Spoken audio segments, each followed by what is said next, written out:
حدیث نبوی۔ اہل بیت۔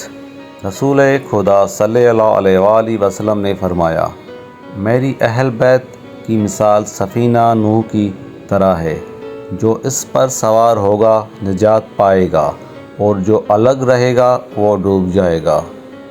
حدیث نبوی سنیں اور آگے شیئر کریں۔ دین کی بات پھیلانا صدقہ جاریہ ہے۔ جو دوست نہ آئے چینل پہ سبسکرائب کر دیں۔ حدیث نبوی۔ اللہ تعالیٰ کے نزدیک 4 ناپسندیدہ لوگ۔ رسول اللہ صلی اللہ علیہ وآلہ وسلم نے فرمایا، 4 بندوں سے اللہ تعالیٰ بغض رکھتا ہے: جھوٹی قسم کھا کر سامان بیچنے والا، مفرور، متکبر، فقیر، بوڑھا، زناکار اور ظالم بادشاہ۔ حدیث نبوی۔ سب سے بہترین کمائی اپنے ہاتھ کی کمائی ہے۔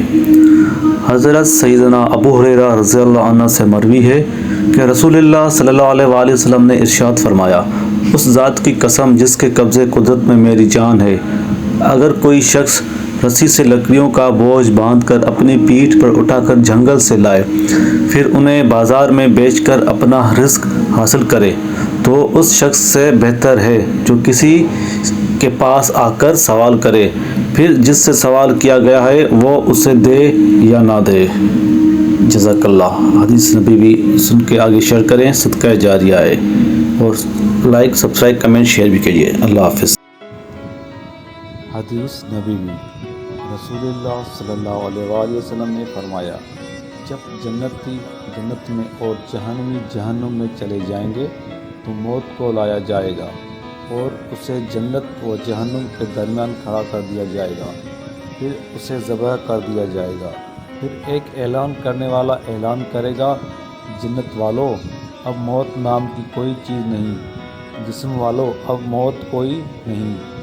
جنتیوں کی خوشی میں جبکہ جہنمیوں کی پریشانی میں اضافہ ہوگا۔ صحیح بخاری۔ جزاک اللہ۔ دین کی بات پھیلانا صدقہ جاریہ ہے۔ لائک، کمنٹ، شیئر اور سبسکرائب کریں، اور اس ویڈیو آگے شیئر کریں۔ نیو حدیث سننے کے لیے چینل کو ضرور سبسکرائب کیجیے۔ اللہ حافظ۔